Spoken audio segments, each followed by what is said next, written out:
बिस्मिल्लाहिर्रहमानिर्रहीम। स्टूडेंट्स, मैं professor Amar Raman, unique group of institution physics department की तरफ से। लास्ट टाइम हम जो टॉपिक कर रहे थे, हमने एटॉमिक स्पेक्ट्रम चैप्टर 20 स्टार्ट किया था। हमने इसमें इलेक्ट्रॉन की ट्रांजिशन को डिस्कस किया, हमने एटॉमिक स्पेक्ट्रम को देखा, हमने एक एटॉमिक एमिशन स्पेक्ट्रम का टॉपिक जो बाद के पेजेस में लिखा उसको भी हमने बाकायदा तौर पर सॉल्व आउट किया था। ऑल्दो हमें सारी की सारी वैल्यूज़ का नहीं पता था, आज हम उनको कहीं ना कहीं बीच में डिस्कस कर लेंगे। लेकिन ये था कि एक बेसिक कॉन्सेप्ट के हमने जो एटम का स्ट्रक्चर था तब तक हमें 1913 से पहले तक नहीं पता था।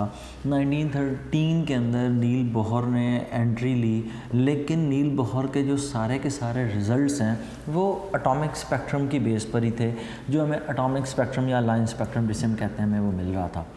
अब इस लाइन स्पेक्ट्रम में ऐसा क्या था जिसकी वजह से हमें ये पता चल रहा था कि एटम का इस तरह का स्ट्रक्चर है। तो दो साइंटिस्ट का इसमें मेजर रोल है, एक तो रेडबर्ग, जिसका हमने रेडबर्ग कांस्टेंट भी पढ़ा पिछले टॉपिक में, और साथ ही साथ obviously the hero of the main the whole story Niels Bohr. तो नील बोहर ने 1913 में जब इन सारी की सारी सीरीज़ लाइमन, बाल्मर, पैस्टन, ब्रैकेट, इनको मैं पफन का नाम नहीं ले रहा क्योंकि बोहर मॉडल ऑफ एटम से पहले सिर्फ़ और सिर्फ पहली चार जो सीरीज़ थी वो डिस्कवर हुई थी। नेक्स्ट सीरीज़ जो पफन सीरीज़ है वो तो डिस्कवरी बाद में हुई after Niels Bohr theory of atom.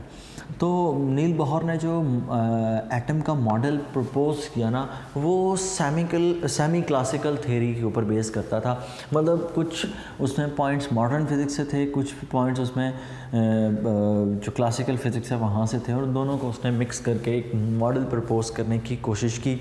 तो इस मॉडल के अंदर इन्होंने टोटल 3 पोस्टुलेट्स सामने रखे। उसमें postulate number 1 Bohr model of atom के अंदर पहला पोस्टुलेट ये था कि एटम के इर्द गिर्द कुछ पाथ्स मौजूद हैं, इन पाथ्स के अंदर इलेक्ट्रॉन मूव करता है और इस दौरान इलेक्ट्रॉन एनर्जी को रेडिएट नहीं करता।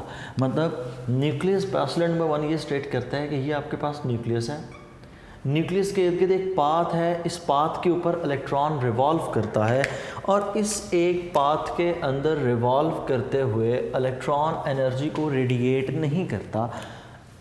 इस पोस्टुलेट के पीछे लॉजिक क्या थी नील बोहर के पास?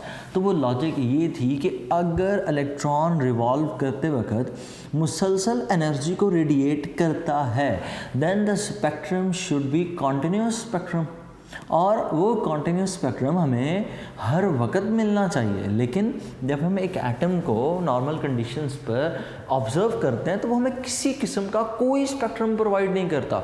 ऑल्दो आप उसको एनर्जी प्रोवाइड करें, वो इलेक्ट्रॉन लोअर एनर्जी लेवल से जंप करके हायर में जाएं, फिर जब आप एनर्जी का सोर्स रिमूव करें, फिर वापसी पर जब इलेक्ट्रॉन हायर से लोअर एनर्जी लेवल पर आएगा तब ट्रांजिशन शो करता है, तब एनर्जी रेडिएट होती है। तब जब इलेक्ट्रॉन अपनी एनर्जी को रिलीज़ करता है तो वो लाइन हमें स्पेक्ट्रम में मिलती है, तब हम उसे लाइन स्पेक्ट्रम कह देते हैं। लेकिन एक नॉर्मल कंडीशन, मतलब जब आपने कोई एनर्जी इलेक्ट्रॉन को या एटम को प्रोवाइड नहीं की तो इलेक्ट्रॉन अपनी जगह पर रहेगा। फ़र्ज़ करें कि हाइड्रोजन का एटम है तो इसमें ये इलेक्ट्रॉन, आप इस इलेक्ट्रॉन को किसी किस्म की कोई एनर्जी नहीं दे रहे। जब आप एनर्जी नहीं दे रहे ना, ये किसी अगले शेल में जाएगा, ये यहीं पर रहेगा और इस एक शेल में रहते हुए इसकी एनर्जी मुसलसल कांस्टेंट रहेगी, वो कभी भी चेंज नहीं हो सकती।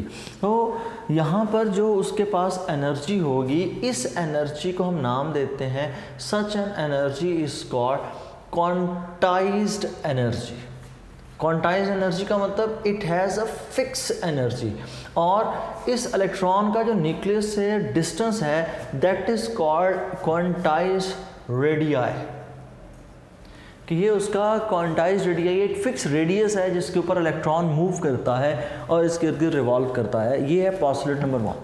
पोस्टुलेट नंबर 1 फिर सुन लें कि एटम के इर्द गिर्द कुछ पाथ्स हैं जिनके ऊपर इलेक्ट्रॉन मूव करता है। इन पाथ्स के अंदर रहते हुए इलेक्ट्रॉन किसी किस्म की कोई एनर्जी शिफ्ट शो नहीं करता, ना कोई एनर्जी रेडिएट करता है, ना कोई एनर्जी ऐसा एब्जॉर्ब करता है। इसका मतलब ये हुआ कि एटम आपको नॉर्मल कंडीशन पे कोई एनर्जी रेडिएट करता करता नज़र नहीं आएगा, क्योंकि इससे पहले जो मॉडल ऑफ एटम प्रपोज किया था that was proposed by Lord Rutherford, और अकॉर्डिंग टू हिम वो ये था कि एटम कॉन्टीन्यूसली इलेक्ट्रॉन न्यूक्लियस के करीब जा रहा है, इसका मतलब उसका कॉन्टीन्यूस स्पेक्ट्रम होना चाहिए, जो कि नहीं था।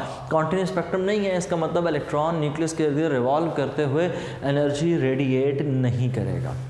This is the postulate number 1। Next postulate number 2, और पोस्टुलेट नंबर 1 के अंदर ये जो पाथ्स है, सॉरी इसको मैं कंप्लीट कर दूं, पोस्टुलेट नंबर 1 के अंदर ये जो पाथ है जिनके ऊपर इलेक्ट्रॉन रिवॉल्व करता है, इन पाथ्स को हम नाम देते हैं दीज आर कॉल्ड ऑर्बिट्स। इनके लिए दूसरा नाम यूज होता है दीज आर कॉल्ड शेल्स।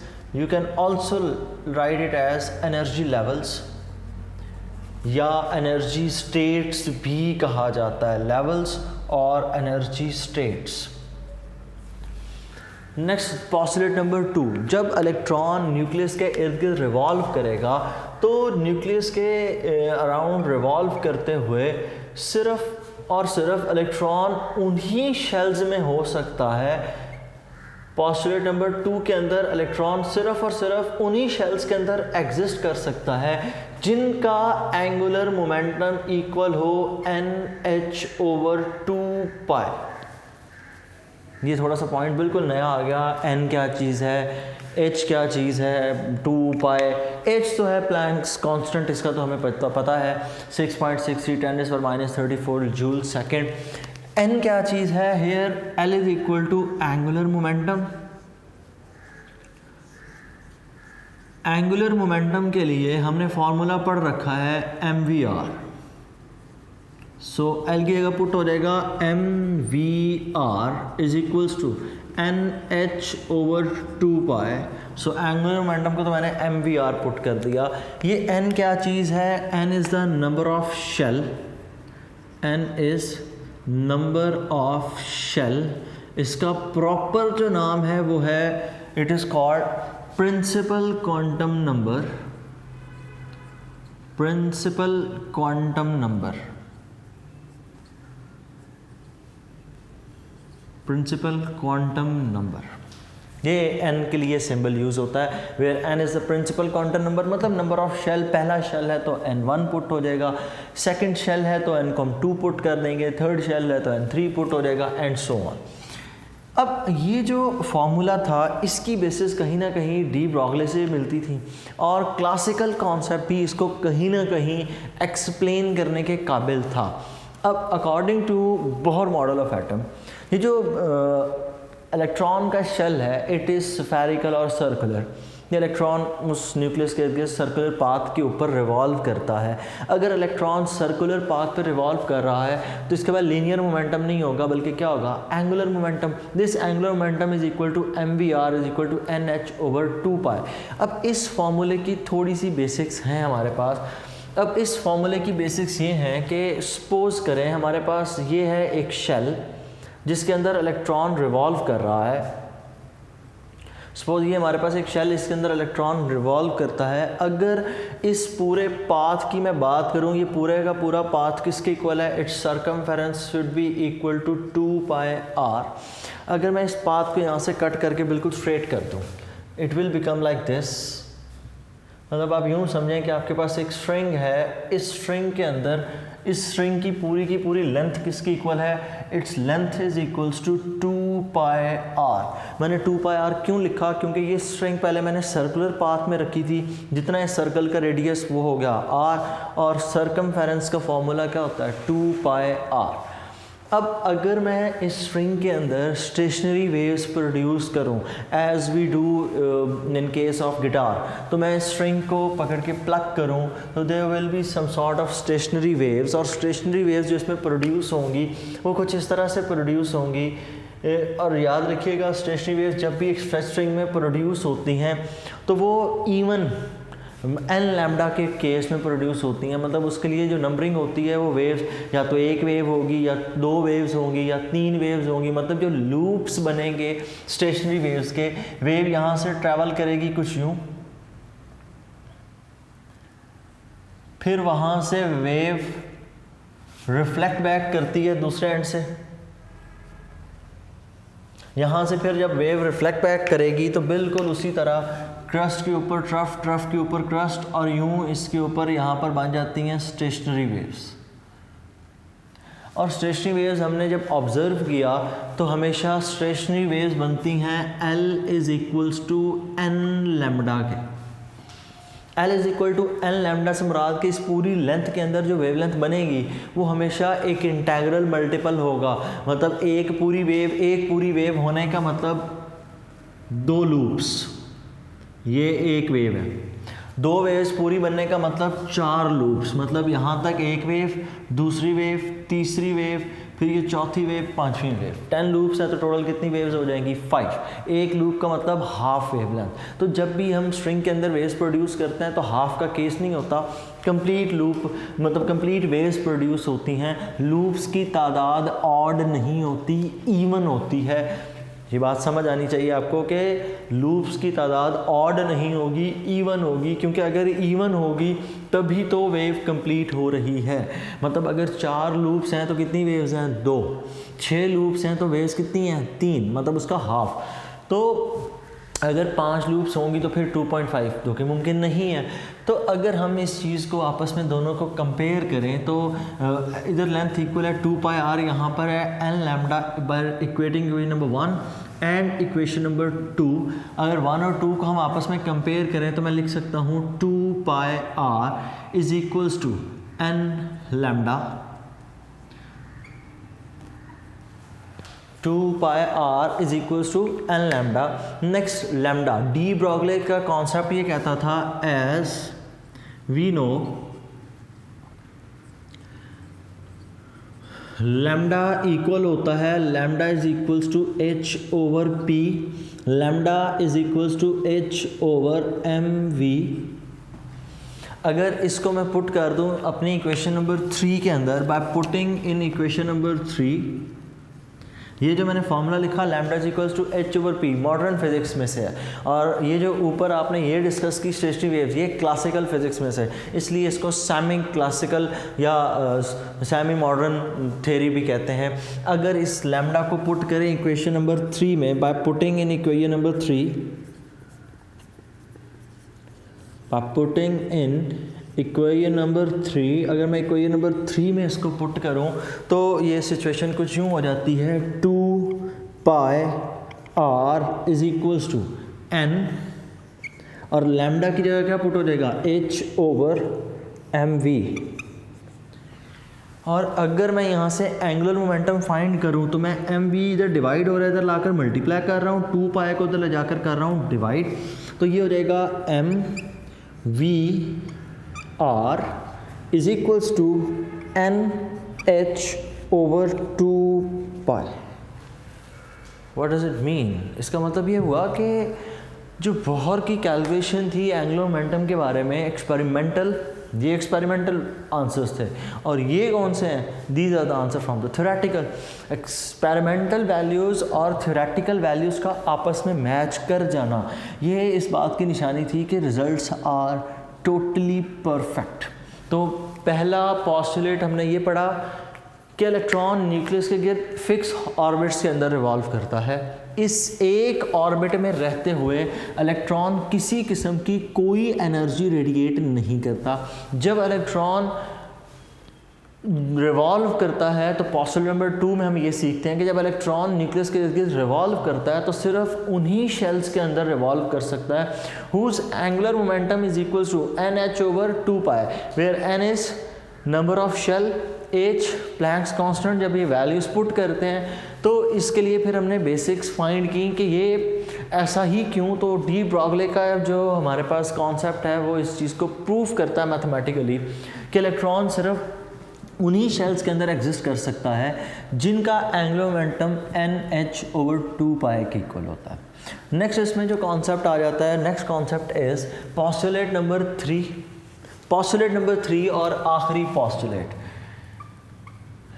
इस पॉस्टुलेट 3 के अंदर डिस्कस की गई थी एनर्जी, कि वो जो लाइंस हमें मिल रही थी, लाइंस कौन सी हमें जो लाइंस मिल रही थी, जब इलेक्ट्रॉन एक शेल से दूसरे शेल में जंप करता है तो एटॉमिक स्पेक्ट्रम के अंदर लाइंस का शो करना हमें ये रिजल्ट शो कर रहा था दैट कि एनर्जी शिफ्ट भी यहाँ पर कहीं ना कहीं इन्वॉल्व है। किस तरह से? देखिए, अब बोहर ने ये बात स्टेट की पोस्टुलेट नंबर 3 में, जब इलेक्ट्रॉन एक लोअर एनर्जी लेवल से हायर एनर्जी लेवल में जंप करता है। अच्छा, लोअर एनर्जी लेवल और हायर एनर्जी लेवल से मुराद ये है कि वो पहले शेल से जंप करता है दूसरे शेल में, या पहले से जंप करता है तीसरे शेल में, या फिर वो दूसरे से कहीं तीसरे में जंप करता है, दूसरे से चौथे में जंप करता है। लोअर से हायर एनर्जी लेवल पे जब जाता है तो ये एनर्जी को करता है एब्जॉर्ब्स, इट एब्जॉर्ब्स एनर्जी।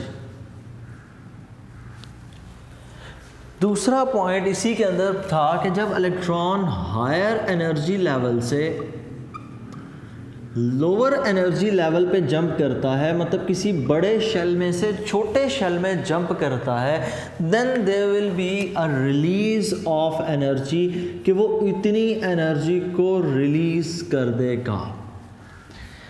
अब यहाँ पर एक छोटा सा पॉइंट मैं बता रहा हूँ आपको कि वो याद रखिएगा, आगे कहीं ना कहीं हमारे ये काम आएगा। वो छोटा सा पॉइंट ये है कि जब इलेक्ट्रॉन्स न्यूक्लियस की तरफ मूव करता है तो इस केस में एनर्जी रेडिएट होती है। जब इलेक्ट्रॉन न्यूक्लियस की तरफ मूव करता है तो एनर्जी रेडिएट होती है, और जब इलेक्ट्रॉन न्यूक्लियस से अवे जाता है तब एनर्जी एब्जॉर्ब होती है। तो इस चीज़ का आगे एक बड़ा इंपॉर्टेंट लिंक मिलेगा हम जब एनर्जी की वैल्यूज़ को कैलकुलेट कर रहे होंगे कि एक शेल में रहते हुए इलेक्ट्रॉन के पास एनर्जी कितनी होती है। अच्छा, अब इसमें और बात थोड़ा सा कर लेते हैं इसको डिस्कस के delta E change in energy. Change in energy किसके इक्वल होगा? It will be the difference of those two particular shells, कि उन दोनों शेल्स जिनके अंदर इलेक्ट्रॉन स्विच कर रहा है उनका आपस में एनर्जी डिफरेंस कितना है। मैं एग्जांपल के तौर पर आपको बात समझा देता हूँ, डिटेल में अभी मैं नहीं जा रहा, एनर्जी को हम अलग से एक टॉपिक में डिस्कस करेंगे। ये न्यूक्लियस है, फ़र्ज़ करें ये इलेक्ट्रॉन का के पहला पाथ है, ये उसका पहला शेल है, ये इलेक्ट्रॉन्स के लिए दूसरा शेल है। इलेक्ट्रॉन मौजूद है इस वक्त पहले शेल में, यहाँ से जंप करता है दूसरे शेल में। अच्छा, एक और बात यहाँ पर मैं आपको वो भी समझा दूँ, और वो ये है कि सपोज़ इलेक्ट्रॉन, हाइड्रोजन की बात हम करते हैं ना, हाइड्रोजन में कितने इलेक्ट्रॉन्स होते हैं? एक। हाइड्रोजन के शेल्स कितने होते हैं? एक नहीं होता। हाइड्रोजन का एक शेल नहीं है, हाइड्रोजन के सारे शेल्स मौजूद हैं, K L M N O and so on up to infinity. जितने भी शेल्स हैं वो सारे के सारे एग्जिस्ट करते हैं। हम ये क्यों कहते हैं कि इलेक्ट्रॉन हाइड्रोजन का एक ही शेल है? तो वो इसलिए कहते हैं कि चूंकि इलेक्ट्रॉन पहले शेल में मौजूद है, इसलिए हम कह देते हैं कि हाइड्रोजन का एक ही शेल है। सोडियम के पास 3 शेल हैं। असल में सारे शेल्स एग्जिस्ट करते हैं, लेकिन चूंकि इलेक्ट्रॉन सिर्फ पहले 3 शेल्स को ऑक्यूपाई कर रहे होते हैं, तो इसलिए हम कहते देते हैं कि सोडियम के पास 3 शेल्स हैं। बहरहाल हाइड्रोजन का ये न्यूक्लियस, उसमें से एक इलेक्ट्रॉन को एनर्जी मिली, वो पहला इलेक्ट्रॉन जंप करके दूसरे शेल में जाता है। मुझे नहीं पता कि पहले शेल में एनर्जी कितनी होती है, दूसरे में कितनी होती है। फ़र्ज़ कर लेते हैं यहाँ पर इलेक्ट्रॉन अगर रिवॉल्व कर रहा है तो उसकी एनर्जी है सपोज़ 5। यहाँ पर जब इलेक्ट्रॉन मूव करके जाता है तो यहाँ पर सपोज़ इस शेल की एनर्जी है 7, क्योंकि हर एक शेल के पास एक फ़िक्स्ड एनर्जी होती है जिसे हम क्वांटाइज एनर्जी कहते हैं। अब इलेक्ट्रॉन को सपोज वो पहले शेल में रिवॉल्व कर रहा है, मैंने एनर्जी दी उसको 1.5। अब टोटल एनर्जी कितनी होगी? पहले शेल के अंदर है 5 तो पहले से ही है, 1.5 मैंने एक्स्ट्रा दे दी तो टोटल कितनी हो गई? It is 6.5। इलेक्ट्रॉन किसी सूरत भी अपने उस शेल को नहीं छोड़ेगा, जिसके अंदर वो मौजूद है वो वहीं पर रहेगा, वो वहाँ से आगे जंप ही नहीं करेगा, वो जिधर पड़ा है उधर ही पड़ा रहेगा। किस सूरत में इलेक्ट्रॉन जंप करेगा? जब प्रोवाइडेड एनर्जी डिफरेंस से बराबर हो या डिफरेंस से ज़्यादा हो। जब आपकी प्रोवाइडेड एनर्जी डिफरेंस के इक्वल या डिफरेंस से ज़्यादा हो, मतलब इन दोनों का डिफरेंस है 2 का, तो एनर्जी 2 या it should be the greater than 2, तब इलेक्ट्रॉन ट्रांजिशन शो करेगा, अदरवाइज इलेक्ट्रॉन ट्रांजिशन शो नहीं करेगा। वजह उस बात की है, सेकेंड जो पोस्टुलेट है वो ये स्टेट करता है electron can not stay between the two shells, दो शेल्स के दरमियान में इलेक्ट्रॉन कभी भी एग्जिस्ट नहीं कर सकता।